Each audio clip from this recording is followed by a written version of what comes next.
Shalom saudara yang Tuhan. Kembali kita bersama-sama ibadah kita pada hari ini. Kita menaikkan dengan syukur kita buat Tuhan kita yang baik buat kita. Kita berikan persembahan, puji-pujian dan penyembahan kita buat Tuhan kita. Mari kita siapkan hati kita masuk dalam hadirat Tuhan. Haleluya Yesus.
Haleluya. Amin.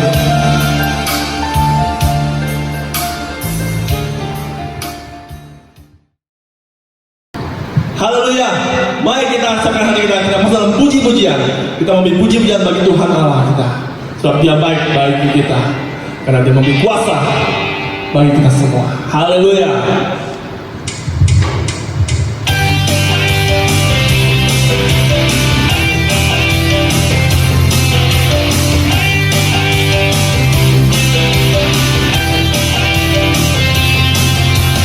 Ku diberi kuasa dari Raja Mulia, menaklukkan musuh di bawah kakiku. Ku pakai kuasa dari Raja Mulia. Bila Allah ada bersamaku, siapa jadi lawanku? Ku diberi kuasa dari Raja Mulia, menaklukkan musuh di bawah kakiku. Ku pakai kuasa dari Raja Mulia. Bila Allah ada bersamaku, siapa jadi lawanku? Sungguh besar Kau Tuhanku, Engkau merisau hidupku. Ku berdiri dengan iman dalam Yesus Tuhan. Kau yang memberi kemenangan, ku bersorak merayakan. Terpujilah Engkau Raja segala raja.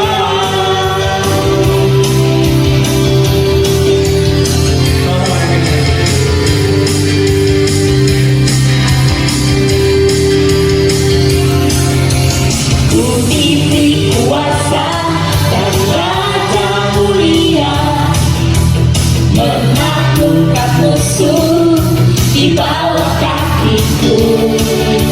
Ku pakai kuasa dari Raja Mulia. Bila Allah ada bersamaku, siapa jadi lawanku? Sungguh besar Kau Tuhanku, Engkau merisau hidupku. Ku berdiri dengan iman dalam Yesus Tuhan.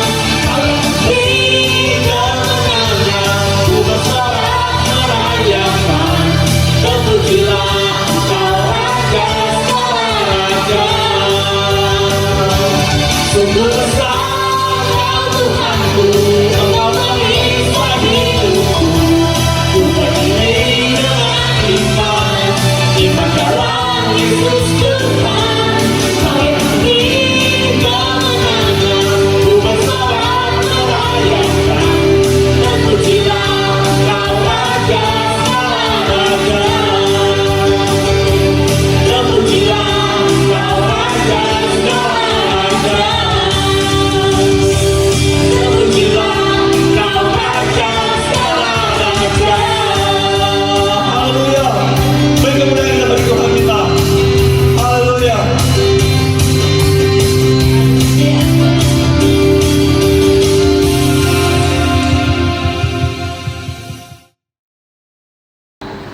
Haleluya, saudara kasih Tuhan.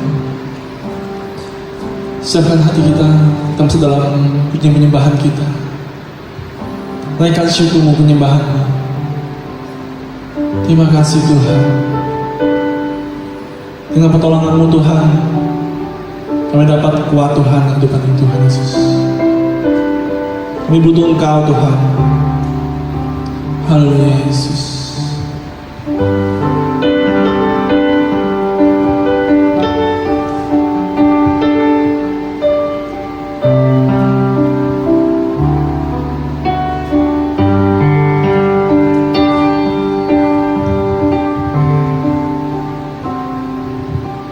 Hatiku tenang berada dekatmu, Kau Raja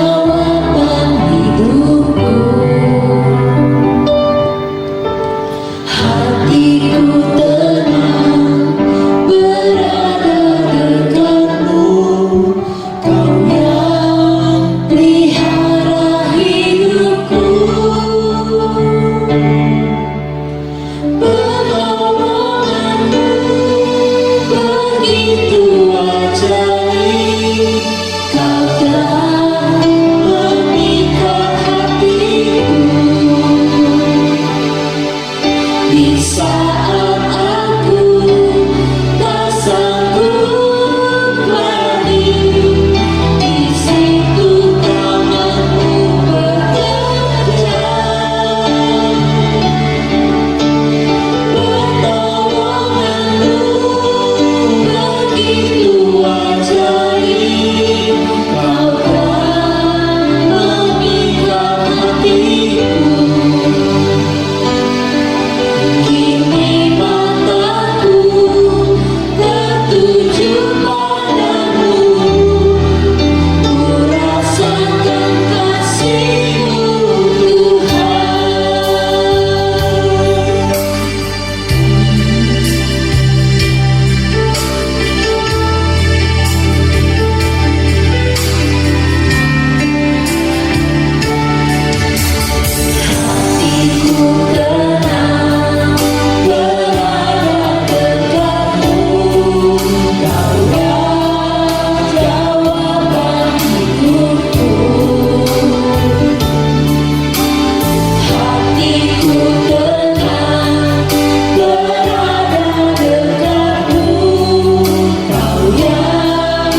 kasih Tuhan.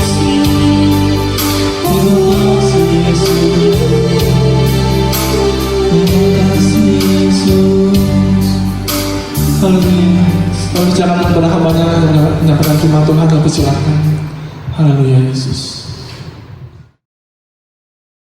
Shalom semuanya. Selamat siang Bapak, Ibu, Saudara-saudara yang terkasih dalam Tuhan Yesus Kristus. Senang hari ini bisa berjumpa kembali dalam kesempatan ini. Mari kita bersama-sama menggunakan kesempatan untuk boleh belajar daripada firman Tuhan yang kiranya boleh menguatkan kita semua dan memberikan kepada kita pengarahan dan tuntunan dan penghiburan dalam perjalanan kita sehari-hari. Kita boleh bersama-sama pada saat yang berbahagia ini membuka Alkitab kita. Hari ini saya ingin mengajak kita boleh membuka kitab Injil Markus. Markus pasalnya yang ke-6. Markus pasal ke-6 ayat ke-45 sampai dengan 52. Markus pasal 6 ayat 45 sampai dengan 52. Mari kita simak bersama-sama firman Tuhan ini. Sesudah itu, Yesus segera memerintahkan murid-muridnya naik ke perahu dan berangkat lebih dahulu ke seberang, ke Betsaida, sementara ia menyuruh orang banyak pulang. Setelah ia berpisah dari mereka, ia pergi ke bukit untuk berdoa.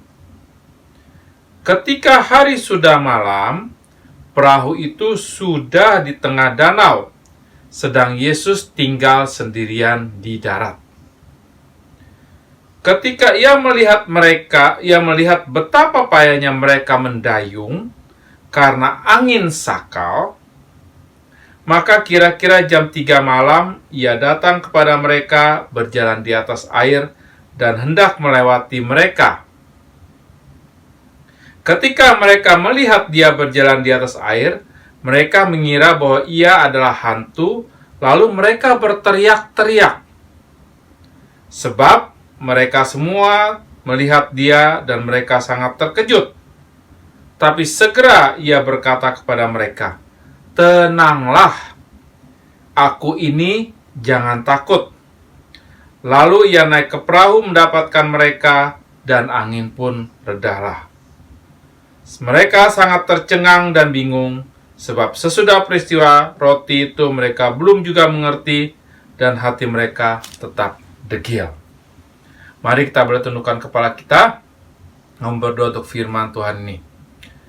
Bapa di surga, kami bersyukur di kesempatan yang berbahagia ini, kami boleh sekali lagi berkumpul bersama-sama, walaupun secara jarak maupun waktu mungkin berbeda-beda, tapi kami berkumpul di dalam nama Putra-Mu, Tuhan Juru Selamat kami, Yesus Kristus. Kami berterima kasih untuk kesempatan ini, dan kami juga berterima kasih untuk firman-Mu yang Kau sediakan untuk boleh mengajarkan kami, menguatkan kami, dan menuntun kami. Biarlah firman siang hari ini boleh mengajar setiap daripada kami semua, untuk kami hidup dalam Kau lagi dengan lebih kepercayaan dan dengan lebih pengharapan yang tidak teragukan, terputuskan. Terima kasih Bapa, berbicara melalui Roh Kudus-Mu kepada setiap kami, dalam setiap hati kami. Dalam nama Yesus kami berdoa. Amin. Kita baru saja membaca dari satu kisah, di mana dikatakan Yesus berjalan di atas air. Ini suatu mukjizat yang Yesus lakukan. Dan kisah ini tidak hanya dicatat di kitab Injil Markus saja, Kalau kita Alkitab bahasa Indonesia itu dituliskan juga di bawahnya, di Matius pasal 14 ayat 22 sampai dengan 33 juga dituliskan. Lalu kemudian di Yohanes pasal 6 ayat 16 sampai dengan 21 juga dituliskan. Ceritanya memang sedikit berbeda-beda, seperti halnya di Matius dikatakan bukan sekedar angin sakal tapi badai, Dan di Matius itu juga ditambahkan bagaimana Petrus juga bisa berjalan di atas air untuk sementara waktu. Sementara di kitab Injil Yohanes lebih singkat lagi, tapi intinya sama. Intinya sama dari tiga-tiganya ini, yaitu satu, bahwa Yesus berjalan di atas air, dan ini suatu peristiwa, suatu kejadian yang sangat luar biasa, karena pada saat tersebut dan juga sampai sekarang, Tidak mungkin ya seseorang bisa berjalan di atas air, berdiri di atas air saja susah gitu ya. Karena secara hukum alam ya, manusia itu bebannya, masanya lebih berat daripada massa yang dapat ditahan oleh permukaan air, sehingga ketika seseorang di atas air pasti akan tenggelam masuk ke dalam air ya. Nah, berdiri saja susah, apalagi berjalan, dan lebih-lebih di sini berjalan di dalam keadaan cuaca yang tidak bersahabat, cuaca yang buruk ya. Jadi benar-benar suatu mukjizat yang tidak bisa diabaikan, sesuatu yang luar biasa. Nah, tapi hari ini saya tidak mengajak kita melihat mukjizat tersebut. Nah, tapi melihat ya, secara lebih besar keseluruhan ketika mukjizat itu terjadi, apa sih ya yang terjadi dengan murid-murid Yesus yang kalau kita baca baik di kitab Injil Markus maupun juga di Matius dan Yohanes, itu mereka ada dalam perahu. Ya. Kenapa mereka bisa ada dalam perahu? Sedang apa mereka dalam perahu? Kenapa alasannya mereka ada dalam perahu tersebut? Nah, di Markus ini dituliskan ya, latar belakang kenapa murid-murid itu bisa ada dalam perahu, dan ketika itu kemudian perahunya mengalami angin sakal dikatakan, atau badai dalam kitab Injil Matius ya. Dituliskan di ayat ke-45 ya. Sesudah itu Yesus segera, perhatikan di sini, Yesus segera memerintahkan murid-muridnya naik ke perahu dan berangkat lebih dahulu ke seberang, ke Betsaida. Sementara ia menyuruh orang banyak pulang. Ayat 46, setelah ia berpisah dari mereka, ia pergi ke bukit untuk berdoa.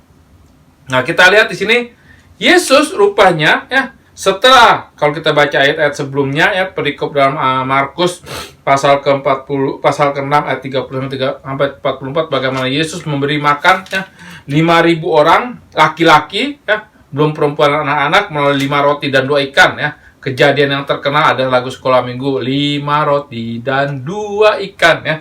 Mukjizat luar biasa. Setelah itu terjadi, Yesus kemudian, di sini kita membaca dari ayat ke-40, Yesus sendiri memberi perintah, memerintahkan murid-muridnya untuk apa? Untuk pergi menyeberang. Menyeberang apa? Menyeberang danau. Ini danaunya dikatakan danau Tiberias ya, danau yang besar sekali waktu itu. Menyeberang danau untuk ke seberangnya, ke Betsaida. Lebih dahulu, dia sendiri tidak ikut, tapi Yesus memberikan perintah kepada mereka, ayo, kalian pergi dengan perahu ke seberang ya.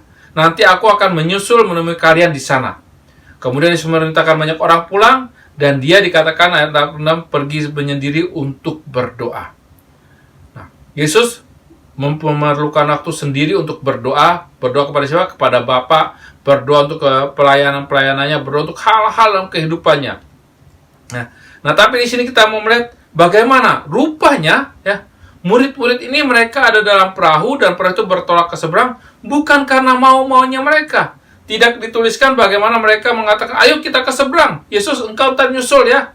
Atau mereka ada mungkin 1-2 orang yang mempunyai ide, kita jalan dengan jalan kaki mengitari danau ini, jauhkan, kita potong kompas saja, lewat naik perahu ke seberang ya. Tidak, tapi mereka ada dalam perahu itu, dan mereka dengan perahu ke seberang itu karena apa?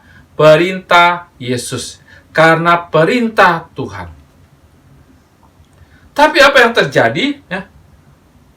Ayat 47, 48 dituliskan bagaimana ketika mereka tengah malam ya, di situ bertiuplah angin sakal. Angin sakal ini angin yang bertiup dari arah depan ya, arah daripada depan kapal, menentang ya, menghalangi lajunya kapal tersebut. Di sini tuliskan bagaimana murid-murid itu bersusah payah mengayuh, ya, bersusah payah untuk maju. Kenapa? Karena angin sakal tersebut.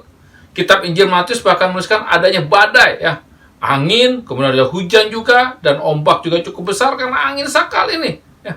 Nah, dalam semuanya itu, walaupun di Matius dituliskan lebih rinci dan di Markus dituliskan angin sakal saja, tapi kita bisa melihat intinya, dasarnya adalah satu, yaitu ada hal, ya, yang menghalangi lajunya mereka, perjalanan mereka sampai ke seberang. Menarik sekali bukan? Ya. Yesus yang memberikan perintah kepada mereka untuk menyeberang. Tapi di tengah perjalanan ada yang menghalangi Dan kalau bahkan kita baca di Matius itu hal tersebut sangat membahayakan, bahaya ya, tantangan ya. Mungkin bisa dikatakan semacam hal yang bisa membuat mereka menjadi takut, khawatir, dan bisa binasa. Apa yang kita bisa pelajari dari kejadian ini, dari hal ini? Hidup kita sesungguhnya sama seperti murid-murid ini. Setiap kita ini dalam Kristus, dalam Tuhan, kita ini menjalankan hidup kita sesuai dengan perintah-perintahnya. Tuhan memerintahkan demikian, kita lakukan. Dia menjalankan demikian, kita lakukan. Kenapa? Karena kita mengatakan Dia adalah Tuhan, Lord. Ya. Lord itu berarti Tuhan ya. Kalau lebih besar Tuhan yang perintah-perintahnya, instruksinya haruslah kita turuti, kita ikuti. Jadi kalau kita mengatakan Tuhan, tapi kita tidak mengikuti perintahnya, itu berarti kita tidak bersungguh-sungguh menuhankan Dia. Ya. Di bagian lain Yesus juga mengatakan, kamu berseru Bapak, Tuhan, tapi kamu tidak nyahlah kamu. Kenapa? Kenapa orang-orang ini dinyahkan padahal mereka berteriak Tuhan? Rupanya berteriak Tuhan tapi tidak mentaat perintahnya, sama saja menunjukkan tidak menuhankan yang sesungguhnya yaitu Tuhan itu sendiri. Nah, setiap kita menjalankan perintah, mengatakannya Tuhan, kita mengikuti perintah-perintah ini, instruksinya. Tapi ingat, seperti halnya murid-murid di sini, tidak setiap kali kita mengikuti instruksi Tuhan, tidak setiap kali kita mengikuti perintah Tuhan, taat kepada kehendaknya, kepada perintahnya, semua itu akan menjadi lancar, menjadi enak, menjadi semua tidak ada halangan, tidak hambatan, dan semua cespreng seperti jalan tol. No. Tidak demikian adanya. Ini satu hal yang sering kita sebagai orang percaya, orang Kristen, kita salah tanggapi. Kita salah persepsi. Kita sering berpikir, Tuhan, aku percaya kepada Engkau. Aku taat pada perintah-Mu. Wah, hidupku ini akan lancar, semuanya akan berjalan dengan baik, tidak ada tantangan, tidak ada masalah. Ya, kalau itu terjadi, kita bersyukur untuk itu. Dan kita boleh berharap akan hal tersebut. Tapi, sepertinya lebih realnya ya, lebih baiknya kalau kita siap-siap menghadapi tantangan, ya, halangan, mungkin bahkan ancaman dalam perjalanan kita yang dimana kita mengikuti perintah Tuhan, kita menjalani perintahnya. Murid-muridnya ini mengalami hal tersebut. Mereka mengikuti perintah Yesus untuk menyeberang dengan perahu, ya mereka lakukan. Mereka nggak protes ini atau itu. Ya. Mereka jalankan, mereka lakukan. Tapi di tengah-tengah, mereka menghadapi tantangan tersebut, bahaya tersebut, ancaman tersebut. Bisa terjadi pada murid-muridnya di tengah danau ini, bisa terjadi juga dalam kehidupan kita, di tengah perjalanan kita, menjalani perintah Tuhan, mentaati kehendak Allah. Nah, tapi satu hal, satu kebenaran yang kita boleh belajar juga daripada firman Tuhan hari ini, nggak benar sampai di sana. Kita melihat ya bahwa ya ayat ke-48 dituliskan, ketika ianya huruf besar siapa? Yesus melihat. Nah, saudara-saudara yang terkasih dalam Tuhan, bagaimanapun ya, tantangan, rintangan, bahaya atau ancaman yang kita hadapi, seperti murid-muridnya ini, seolah-olah Tuhan tidak ada, Yesus tidak ada bersama dengan mereka, seolah mereka ditinggalkan sendiri. Tapi kita membaca, kita mengetahui firman Tuhan mengatakan bahwa Yesus melihat. Dan dalam terjemahan bahasa Inggris dikatakan bukan hanya melihat saja, tapi dia melihat dengan benar-benar. Melihat bukan hanya lihat gitu saja, tapi memperhatikan. Memperhatikan apa? Memperhatikan artinya melihat bagaimana, apakah ini sudah saatnya atau belum. Memperhatikan dengan detail apa terjadi, bukan sekejap saja. Yesus Tuhan memperhatikan kita sebagai muridnya saat kita menjalani kehendaknya, saat taat pada perintahnya. Di tengah badai, di tengah tantangan, di tengah kesusahan, kita mungkin merasa sendiri, kita seolah-olah dibiarkan sendiri, tapi sungguh kemudian Dia tetap memperhatikan, Dia tetap melihat kita siap-siap pada saat yang tepat, pada saat yang pada saat at the definite time, pada waktu yang pas, Dia akan menyatakan kuasanya pertolongannya, pembebasannya, penghiburannya, dan mukjizatnya bagi kita. Sama halnya dengan murid-murid di sini. Mereka mengalami angin sakal, badai yang menghalangi perjalanan perahu mereka. Tapi lihat, Yesus tidak membiarkan mereka. Yesus tercuek, seolah-olah tidak ada. Tapi dia memperhatikan, dia melihat.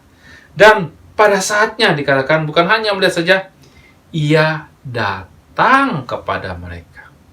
Sebentar lagi kita mendekati akhir tahun Natal. Natal itu menceritakan, memperingati kedatangan Tuhan, kedatangan Kristus. Kenapa sih dia datang? Kita bisa lihat, bukankah ini senada, bukan seprinsip dengan apa yang terjadi di sini. Ketika di zaman perjanjian lama dahulu, manusia hidup dalam kegelapan, menghadapi banyak keputusasaan dan sebagainya. Seolah tidak ada pertolongan, tidak ada, Tuhan tidak memperhatikan, tapi ternyata tidak. Dia memperhatikan. Allah melihat. Allah peduli kepada kita umatnya. Dan at the moment, pada saat yang tepat, dia datang. Dia datang untuk kita. Dia datang kepada kita. Dia datang untuk kita. Jemaat yang dikasihi Tuhan, saya tidak tahu saat ini tantangan apa, angin sakal apa, badai apa yang sedang Anda hadapi. Atau akan Anda hadapi atau dalam kehidupan ini. Tapi biarlah, melalui firman Tuhan sederhana, hari ini kita boleh menangkap, boleh mengerti. Ya, tantangan, bahaya, ancaman, badai, angin sakal, itu akan terjadi. Bahkan pada saat kita mengikuti perintah Tuhan, bahkan saat kita berjalan dalam ketaatan akan kehendaknya. Tapi satu hal yang kita boleh juga dikuatkan, bahwa Dia tidak pernah mengabaikan kita. Tuhan tidak pernah mencuekkan kita. Yesus selalu memperhatikan kita, melihat kita, dan pada saatnya Tuhan, Ia akan datang kepada kita, untuk kita, bagi kita, menolong kita, melewati semuanya itu, untuk sampai pada tujuan, sampai pada kehendak yang Dia inginkan untuk kita sampai, kita tibakan. Seperti halnya dalam kisah ini, dikatakan bagaimana pada akhirnya, Yesus datang kepada murid-muridnya, dan setelah itu perahu mereka, Yesus dan bersama-sama murid-muridnya bisa sampai ke seberang seperti yang Yesus perintahkan kepada mereka.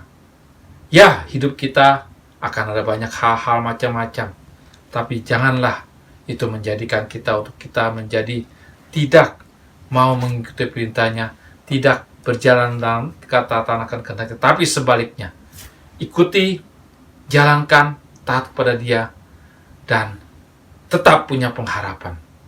Bahkan saat di tengah kita menghadapi semuanya itu, kita tidak sendirian. Dia selalu memperhatikan kita. Dia melihat kita.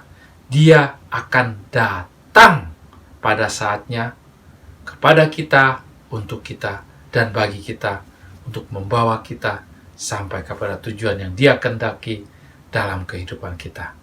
Kiranya firman Tuhan belum menjadi berkat bagi kita semua.